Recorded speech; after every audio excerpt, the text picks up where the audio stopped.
नमस्कार, बहुत स्वागत है आपका। आप देख रहे हैं जनता मांगे जवाब। मैं हूं आपके साथ राघवेंद्र ओझा।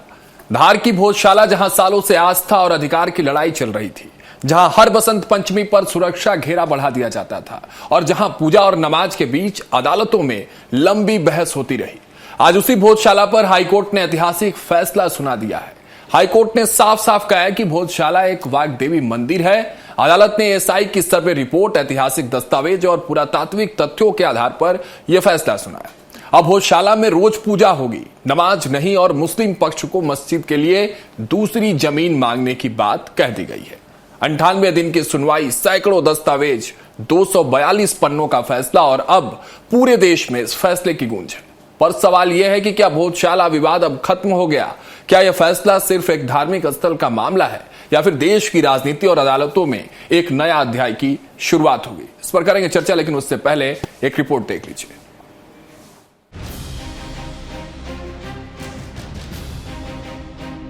मध्य प्रदेश हाईकोर्ट की इंदौर बेंच ने धार भोजशाला मामले में फैसला सुना दिया है।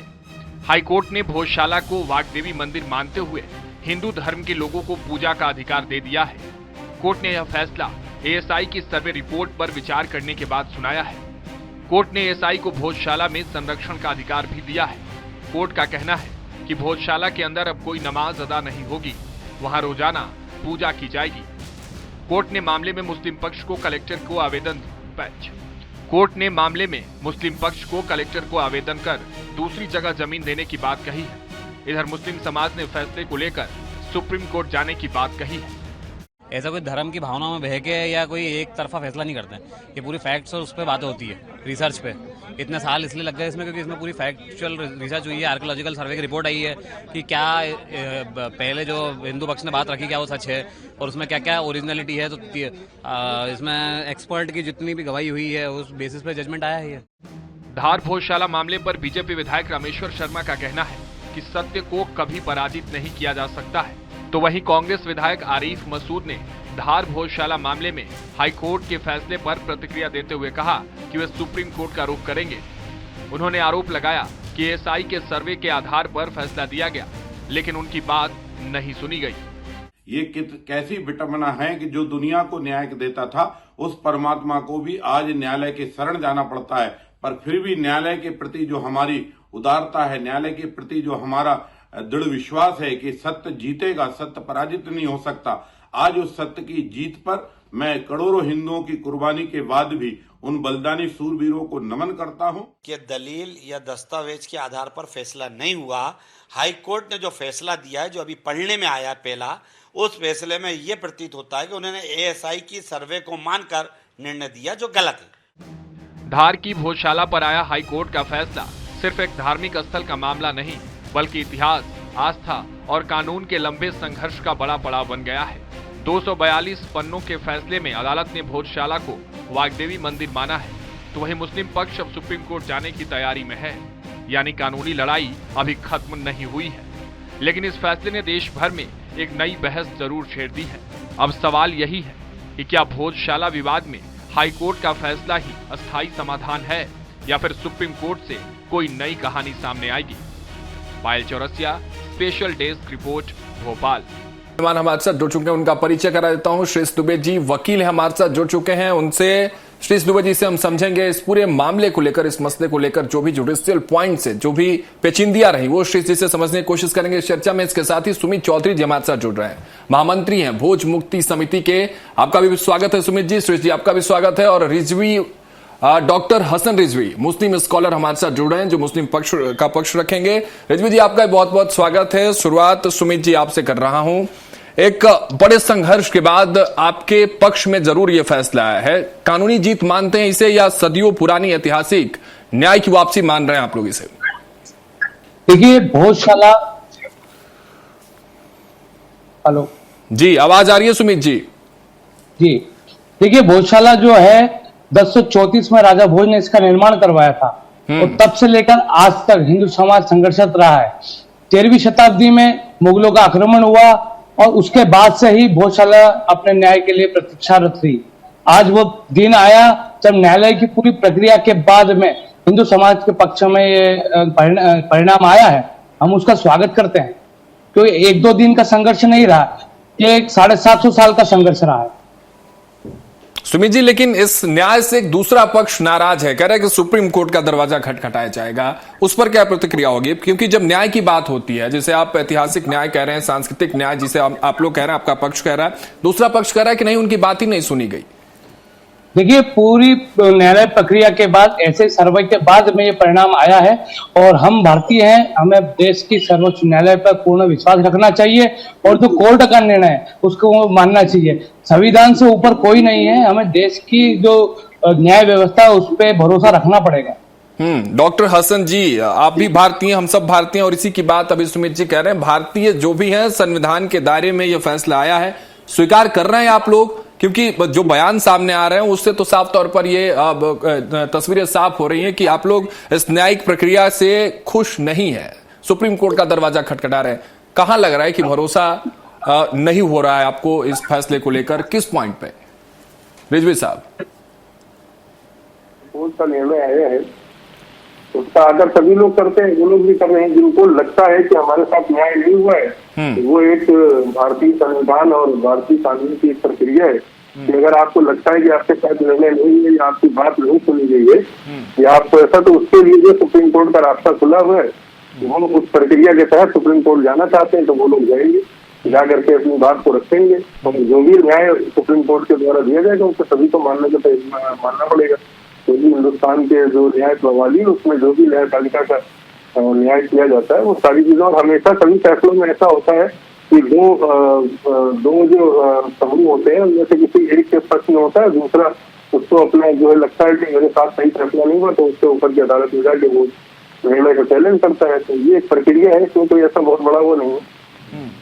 लेकिन रिजवी जी, आप लोग को ऐसा क्यों लग रहा है कि आप लोग की बातें नहीं सुनी गई? क्योंकि मेन बेस जो बनाया हाई कोर्ट ने, जाहिर सी बात है एसआई की रिपोर्ट्स को जरूर बनाया गया है, तो उसमें आपके तरफ से भी पक्ष, आपकी दलीलें जरूर रखी गई थी। तो वो कौन सा पॉइंट है जहां आपको लग रहा है कि मुस्लिम पक्ष की बात ही नहीं सुनी गई कोर्ट में? देखिए, वो पॉइंट तो वो रेट हमने देखी नहीं है, जो भी मतलब उस पर तैयार किया वो तो मतलब ये तो एडवोकेसी का मामला है, वो तो जो हमारे लॉयर हैं होंगे वो लोग ज्यादा बेहतर बता सकते हैं कि कौन सी बातों के, ना तो पूरा फैसला भी पढ़ा है ना मैंने देखा है। लेकिन एक जो तरीका होता है वो यही है कि अगर आपको किसी एक अदालत से न्याय नहीं मिलता है तो आदमी सर्वोच्च न्यायालय के लिए जाता है, उस सर्वोच्च न्यायालय के लिए लोग जाना चाहते हैं। बाकी उसमें कोई ऐसी बात नहीं है। बाकी जहाँ तक बात रही, देखिए कि जो मुस्लिम पक्ष है जिसको लगता है जो आज 100-150 साल 200 साल वाले मुसलमान है, उन्होंने उसको बनाया है। एक घर होता है, जैसे आप किसी घर में रह रहे हैं, आपके पूर्वज से आपको मिला चला आ रहा है, आपको तो पता नहीं कि आपके फोर फादर उनके 4 पुश्त पहले किसी ने कब्जा किया था या तोड़ा था या बनाया, आप तो उसकी वैसे ही सुरक्षा करते हैं। उसी तरह मुसलमानों को जो सामने से सिविलाइजेशन चलता चला आ रहा था वो उसको करते चले आ रहे हैं। आज की जनरेशन ने तो कुछ किया नहीं, तो उसी तरीके से आस्था हमारे हिंदू भाइयों की जिस तरह से उसी तरह मुसलमानों की आस्था है। जैसे आपको बताया गया कि उसमें इस तरह की चीजें थी, पूजा पद्धति होती थी, ये सारी चीजें पहले होती थी। आप अपना पक्ष लेकर के गए, आपने वहां पर न्यायालय जो चीज के रखा, मुसलमानों ने अपना पक्ष रखा। अब उसमें जो है हो सकता है कि जो आर्कियोलॉजिकल और सर्वे ने जो भी चीजें रिपोर्ट दी है, क्योंकि अदालत में ही जो कोई भी पक्ष हो, मुसलमान हो हिंदू, देखिए जो भारत की न्याय प्रणाली उसको सबको मानना है। अगर उनको हाईकोर्ट से न्याय नहीं मिला, उन्हें ऐसा लगता है तो वो ऊपर, लेकिन जो लोग न्याय सुप्रीम कोर्ट ने यह फैसला बरकरार रखा रिजवी साहब, तो उस समय आप लोग इसको स्वीकारेंगे या फिर कोई और तस्वीर नजर आएगी? छोटा सा जवाब। दूसरा रास्ता ही क्या होगा? अगर सर्वोच्च न्यायालय ने इसको बरकरार रखा तो उसे मानना ही पड़ेगा। जो नहीं मानेगा वो भारतीय संविधान को नहीं मानता है या तो भारत की न्याय प्रणाली को नहीं मानता है। भाई आप जिस देश में रह रहे हैं वहां का जो तरीका है, ठीक है, जवाब मिल गया न्याय प्रणाली का तरीका आपको उसी को अपनाना पड़ेगा। सुमित जी, इसी का रिवर्स क्वेश्चन फिर मैं आपके पास, श्री जी आपके पास आता हूं, एक काउंटर सवाल कि अगर सुप्रीम कोर्ट ने कुछ एक्शन लिया इस फैसले को लेकर हाई कोर्ट में, तो स्वीकार्य होगा आप लोगों को या तस्वीरें कुछ और होंगी? जल्दी से 30 सेकंड में। देखिए, पूरा जो मामला है न्यायिक प्रक्रिया से गुजरा है, 90 दिनों का 98 दिनों का सर्वे हुआ, सर्वे में सभी चीजें सामने आई हैं, 60 घंटे तक अनवरत सुनवाई हुई है, उसके बाद ये परिणाम आया। होशला आज की तारीख में वर्तमान स्थिति में भी प्रत्येक खंबा जिस पर शंख चक्र घंटे घड़ियाल बने हैं, 2 शिलालेख है जिन पे ओम सरस्वती नमः, ओम नमः शिवाय लिखा है, तो ये तो स्वतः प्रतीत करते हैं कि ये भोजशाला है, और नाम तो प्रतीत होता है राजा भोज द्वारा बनाई गई भोजशाला है। इसका प्रत्येक खंबा बोल रहा है ये भोजशाला है। ठीक है, और ठीक है। दोनों पक्षों को अपने अपने पक्ष पर, अपनी दलीलों पर भरोसा है, और वही बात सुमित जी कर रहे हैं, वही बात रिजवी साहब कर रहे हैं। लेकिन श्री दुबे जी हमारे साथ जुड़े हुए हैं, वकील हैं पेशे से, इनसे समझते हैं। श्री जी, न्यायिक जुडिशियल पॉइंट्स में मैं आपसे समझना चाह रहा हूं। देखिए, ये जो पूरा भोजशाला का मामला था, हाई कोर्ट ने एसआई रिपोर्ट के अहम आधार को आधार बनाया और इस पर यह फैसला सुनाया। कानूनी तौर पर पुरातात्विक साक्ष्यों की कितनी वैधता होती है कोर्ट के भीतर, ये आप समझाइए, क्योंकि इसी पर सवाल उठ रहे हैं। दूसरा पक्ष जो मुस्लिम पक्ष कह रहा है कि उसको ट्रांसपेरेंट तरीके से पेश नहीं किया गया, उस ट्रांसपेरेंसी पर जो सवाल है और जो साक्ष्यों की वैधता पर जो सवाल है कोर्ट के भीतर, एसआई रिपोर्ट्स कितने वैल्यूएबल होते हैं कोर्ट के भीतर? देखिए, बात इतनी सी है कि 6 अप्रैल 2026 से और 12 मई 2026 तक लगभग 25 दिन तक माननीय न्यायालय ने सभी पक्षों को धैर्यपूर्वक सुना, और केवल धैर्यपूर्वक नहीं सुना, मुस्लिम साइड की ओर से 3 इंटरवीन एप्लीकेशन इसमें पार्टी बनने के लिए आई थी, ठीक है, उनको भी न्यायालय ने सुना, ठीक है, उनकी बहस भी सुनी, उनको रिजॉइंडर में समय भी दिया, और सभी तथ्यों को शायद मुझे लगता है मुस्लिम स्कॉलर जो बैठे हैं उन्हें जानकारी नहीं है कि आर्गुमेंट खत्म होने के बाद मुस्लिम साइड ने न्यायालय को धन्यवाद कहा कि आपने हमारी पूरी बात सुनी, आपने हमको पूरा समय दिया, और उसके बाद आदेश आया है। अब आदेश के दिन ये कहेंगे कि हमारी बात नहीं सुनी गई, तो मुझे लगता है कि अब ये तो हर बात को लिंगर टेक्टिक अपनाते हैं, तो इस चीज में भी लिंगर टेक्टिक अपना रहे हैं। ठीक है, मतलब एक और जहां तक सुप्रीम कोर्ट जाने का मामला है, तो वो उनका संवैधानिक अधिकार है, और ये मामला जो है तथ्यों पर डिसाइड हुआ है, हिस्टोरिकल एविडेंस पे, साइंटिफिक एविडेंस पे, और एएसआई की लेकिन एक सवाल है कि सुप्रीम कोर्ट जाना बड़ी बात नहीं है, संविधान आपको अलाउ जरूर करता है, लेकिन वहां भी आपके पास एक बेस होना चाहिए। कौन से वो आधार होंगे जिसको चुनौती देंगे मुस्लिम पक्ष के लोग सुप्रीम कोर्ट में? आपको क्या लगता है कौन से वो दलील हो सकते हैं? और दूसरा सवाल ये कि क्या सुप्रीम कोर्ट तुरंत रोक लगा देगा, या इसके भी कुछ अपने प्रोसेसेस है? जी, देखिए सुप्रीम कोर्ट इस मामले को मेरिट पे देखेगा, जैसा हाई कोर्ट ने देखा है, ठीक है, और इन सब चीजों को देखने के बाद, क्योंकि जब आप प्रत्यक्ष रूप से वहां जाएंगे, क्योंकि हाई कोर्ट ने भी जो साइट इन क्वेश्चन था उसको इन पर्सन विजिट करा है, हाई कोर्ट ने उस मामले में उस जगह पर जाकर देखा, उसके बाद क्या है, उसके बाद निर्णय करा है। और ये जो मुझे लगता है 242 पेज का आदेश हुआ है, मुझे लगता है कि सुप्रीम कोर्ट भी इसी को आगे कंटिन्यू करेगी।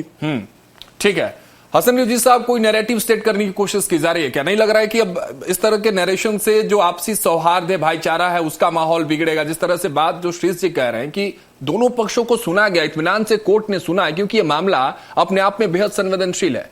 एक पक्ष और विपक्ष के पाले में न्याय जाने से ये तस्वीर जरूर साफ होती है कि एक पक्ष जरूर जीत गया, लेकिन दूसरे पक्ष के लिए रास्ता भी तो दिया गया। जिस तरह से अयोध्या में बाबरी मस्जिद का जो मामला था, वहां से देखा, ऑप्शनल लैंड की व्यवस्था आपके लिए बनाई गई। अलग बात है कि प्लेस ऑफ वर्शिप एक्ट के लेकर बातचीत जरूर हुई, लेकिन इस तरह के नैरेटिव क्यों सेट किए जा रहे हैं कि आपको सुनाई नहीं गया?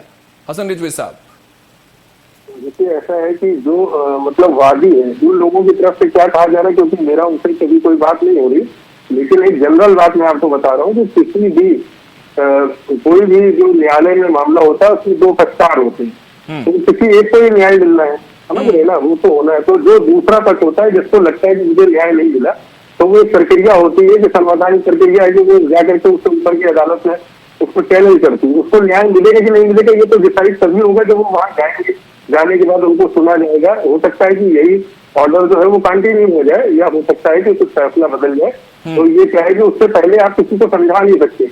दुर्भाग्य ये है कि अगर इस तरह के संवेदनशील मुद्दों में कोई भी आदमी आकर के किसी टीवी के बीच में आकर के कोई भी ऐसी बात करना चाहता है जिसको लेकर के लोग उसके खिलाफ एक आवाज खड़ी कर देते हैं, सही तरीका तो यही है देखिए कि जो इस देश में ऐसी आवाज तो आरिफ मसूद साहब ही बोल रहे हैं ना रिजवी साहब, इसलिए मैंने सवाल किया श्री जी से भी और आपसे पूछ रहा हूँ। ऐसे ही शब्द, ऐसे ही बयान आरिफ मसूद के भी हैं कि हमको सुना नहीं गया, हम चैलेंज कर रहा, जिस तरह से आप बात कर रहे हैं politely, it's your right. Political leader है, मेरी बात सुनिए, आरिफ मसूद साहब एक पॉलिटिकल लीडर है, वो कोई वहां पर एडवोकेट तो है नहीं जो उन्होंने जा करके वहां पर बात रखी। उनको तो बयान जो दिया उन्होंने एक पॉलिटिकल बयान है, आप समझ रहे हैं, उन्होंने वो वहां पर मुकदमे में वादी तो है नहीं कि उन्होंने जा करके देखा है। ये तो जो निर्णय है उसका सही फैसला कि क्या चीज कमी रह गई, क्या सही रहा, क्या नहीं रहा, वो तो जो एडवोकेट है वही करेंगे ना। कुछ कहेंगे आप?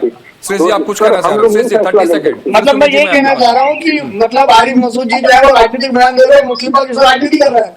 आपका धार्मिक विषय है, आस्था का विषय है कि राजनीति का विषय है, पहले आप लोग तय कर लीजिए।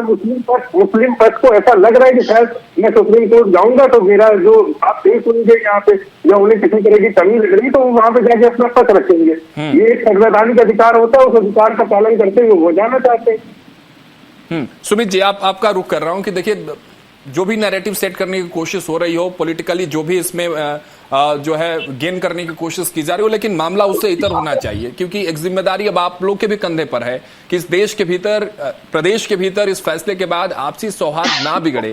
इसकी जिम्मेदारी आप अपने कंधों पर किस तरह से देखते हैं?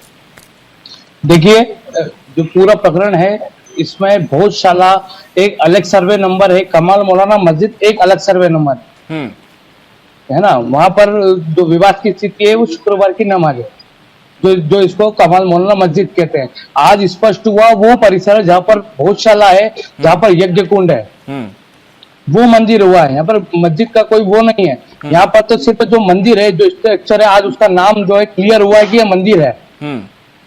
और यदि ऐसी बात है तो हम सभी को सुरक्षा, नगर की और देश की शांति के लिए जो कोर्ट का निर्णय है उसको मानना चाहिए। लेकिन सुमित जी अब तो वहां नमाज करने से भी मना कर दिया गया है हाई कोर्ट की तरफ से। मुस्लिम पक्ष कह रहा है कि लंबे समय से वहां पहुंचते थे, वर्शिप करते थे, नमाज करते थे। तो मतलब मैं बस ये समझना चाह रहा हूं कि ऐसी तस्वीरें जब बन रही तो क्या परंपरा और ऐतिहासिक दावे दोनों एक साथ, इन दोनों को लेकर समाधान नहीं हो सकता था क्या? देखिए, कोर्ट ने जो आदेश दिया है, जो निर्णय दिया है, वो हिंदू समाज के पक्ष में इसलिए दिया है कि भोजशाला की जो सर्वे में जो जितने भी ऐसे साक्ष्य निकले, उदाई में निकले, जो खंबे आज भी स्पष्ट रूप से कह रहे हैं कि वो हिंदू स्ट्रक्चर है, कि जीत के कारण वहां पर नमाज हो रही थी, इसीलिए ये विवाद उपजा था। मंदिर में कहीं पर नमाज नहीं होती, धार में हो रही थी। ठीक है, श्री जी आपका रुख कर रहा हूं कि देखिए अदालतें जो है वो तथ्यों के आधार पर चलते हैं। इस बार भी आधार जरूर बनाया गया एसआई रिपोर्ट को, जिसको लेकर दूसरे पक्ष को नाराजगी है। उनका कहना है कि ठीक है हम सुप्रीम कोर्ट जाएंगे, लेकिन मैं आपसे समझना चाह रहा हूं कि इस फैसले का असर, क्योंकि मथुरा और काशी में भी ऐसे विवाद बने हुए हैं दोनों पक्षों के बीच में, तो इसका असर क्या ऐसे और मामले जो धर्म को लेकर बने हुए हैं, धार्मिक विवाद जो हैं, उन पर इसका असर पड़ेगा और किस तरह से पड़ेगा? है कि ये ऐसे जो मामलों में जवाब या ऐसे निर्णय आते हैं तो ये न्यायालय उससे मेरिट पर डिसाइड करता है सभी चीजों पर, और जगह की वस्तु स्थिति के हिसाब से उसका निर्णय होता है। जैसे काशी का ज्ञान व्यापी हो या धार की भोजशाला हो, ये अपनी अपनी वस्तु स्थिति के हिसाब से निर्णय आते हैं। हल्का फुल्का फर्क पड़ता है कि जैसे भोजशाला के मामले में अगर कोई फाइंडिंग न्यायालय ने दी है तो उसका उपयोग स्वाभाविक सी बात है कि काशी के ज्ञान वापी पर ली जा सकती है। इतना फायदा मिल सकता है जैसे राम मंदिर जजमेंट का फायदा इस मामले में मिला। लेकिन श्री जी, जो अल्टरनेटिव लैंड को भी आधार बनाया गया, जो अयोध्या में हमने देखा, सुप्रीम कोर्ट से बात कही गई, फैसले में यह कहा गया कि अल्टरनेटिव लैंड दे दिया जाए दूसरे पक्ष को, और दिया भी गया और चीजें वहां शांत हुई। इस मसले में भी यह बात जरूर कही गई है हाईकोर्ट की तरफ से। तो क्या इस मामले के बाद अल्टरनेटिव लैंड का जो मुद्दा बीच में आया, क्या इससे ये मामला शांत होगा, आपको लग रहा है, अगर कानूनी तरीके से? ये सबसे अच्छा रास्ता है, न्यायालय ने दिया है और न्यायालय ने तथ्यों के आधार पर तय करके दिया है। अब ये मानने का विषय मुस्लिम पक्ष का है। अब ये जैसे कहते हैं कि हम अमन और शांति की बात करते हैं, अगर अमन शांति की बात करते हैं तो वो जो आप आवेदन दीजिए, राज्य सरकार जमीन देगी, अपनी मस्जिद बनाइए और आराम से ईश्वर की आराधना। ठीक है रिजवी साहब, ठीक है, आप लोग नहीं मान रहे, सुप्रीम कोर्ट जाइए, वो अब संवैधानिक अधिकार है आपका, जरूर आपकी राइट है। लेकिन मैं चाहता हूं कि यहां से आप देश के मुस्लिम को क्या संदेश देना चाहते हैं इस डिबेट के माध्यम से, इस चर्चा के माध्यम से? कानूनी लड़ाई, संयम या आंदोलन? रिजवी साहब जल्दी से। मेरा तो संदेश यही रहेगा हमेशा कि कानूनी लड़ाई जो है कानूनी प्रक्रिया का पालन करें और सुप्रीम कोर्ट का जो निर्णय आता है उसको जो है हर एक को मानना चाहिए। और दूसरी बात, हम तो कह रहे हैं, कोर्ट से भी निवेदन करता हूँ कि अगर मुस्लिम समुदाय वहां पर सही नहीं तो उसे जमीन देने की जरूरत क्या है, और उन्हें लेना भी नहीं चाहिए। भाई अगर ये सारी चीजें फैक्ट पे हो रही है ना, अदालत तो फैक्ट पे चलती है, तो अगर ये सारी चीजें तय हो गई कि वहां पर मुस्लिम समुदाय का कोई लेना देना नहीं है या कुछ साल पहले या कुछ 1000 साल पहले आक्रांताओं ने तोड़ा था, जैसे आजकल इस तरह के डिजाइन रोज दिखाई देती है और रोज इस तरह के फैसले आते हैं, तो सीधे सीधे अदालत को फैसला देना चाहिए कि वहां पर मुस्लिम समुदाय के किसी भी तरह का कोई लेना देना नहीं और उन्हें वो जमीन लेनी भी नहीं चाहिए, झगड़े की जड़ को खत्म कर देना चाहिए। न कि आप थोड़ी दूर बनाएंगे फिर उसके बाद 100-200 साल के बाद उस पर एक नई तरीके की आवाज उठेगी। तो बेहतर यही है कि अगर कोर्ट ने एक चीज डिसाइड कर दिया, उसे लगता है कि मुस्लिम समुदाय का वहां कुछ नहीं था और वो एक तरीके से गौशाला है और वहां पर हिंदू भाइयों की देवी और देवताओं का सम्मान की चीजें होनी चाहिए, तो फिर उसमें दूसरे तथ्य देने की जरूरत नहीं। वो तो आपसी सौहार्द को बरकरार रखने के लिए चीजें की जाती है ना, जो अल्टरनेटिव लैंड की बात आती है हसन रिजवी जी की, ताकि कोई सौहार्द, जो गलत है वो गलत है, आपसी सौहार्द की क्या बात इसमें रही? नहीं, लड़ाई आगे वहीं से शुरू हुई ना कि घर, जिस घर की आप बात कर रहे थे, घर हमारा है कि घर तुम्हारा है, देवी तुम्हारे हैं कि अल्लाह हमारे, इसी की लड़ाई शुरू हुई ना, शायद उसी सौहार्द को बनाने के लिए। मैं आपको बता रहा हूँ कि घर में एक घर आपको मिला हुआ है, जैसे हमको मिला हुआ उस सेक्टर में मिला हुआ है, हम इसलिए उस साइड पे चल रहे हैं। आपको बताया गया है कि ये इसमें इस तरीके की चीजें थी जो बाद में बदल गई, आप उस साइड पे चल रहे हैं, लेकिन जो हिंदुस्तान की एजेंसी में मानना तो वही को पड़ेगा ना।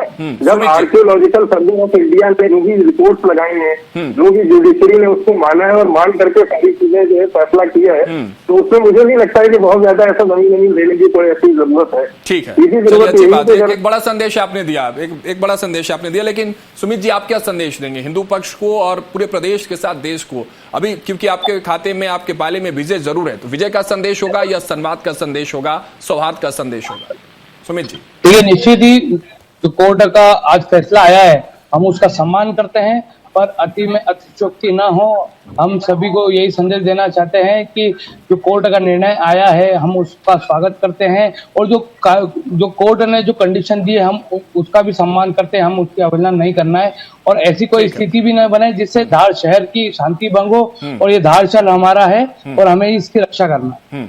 चलिए, अब रक्षा की बात है और इस आदेश का रक्षा किस तरह से सामने, अब सुप्रीम कोर्ट के दरवाजा जब रिजवी साहब और उनका पक्ष लेकर सुप्रीम कोर्ट पहुंचेगा, ये देखने वाली बात होगी कि वहां फैसला बरकरार होता है या कोई और कानूनी अध्याय वहां से खुलता है। फिलहाल बहुत शुक्रिया सुमित जी हमारे साथ जुड़ने के लिए, तमाम आपने कानूनी पॉइंट्स हमारे साथ साझा किए और चर्चा की। सुमित जी आपका बहुत बहुत शुक्रिया और डॉक्टर हसन रिजवी साहब आपका भी बहुत बहुत शुक्रिया अदा कर रहा हूं हमारे साथ जुड़ने के लिए इस खास चर्चा में।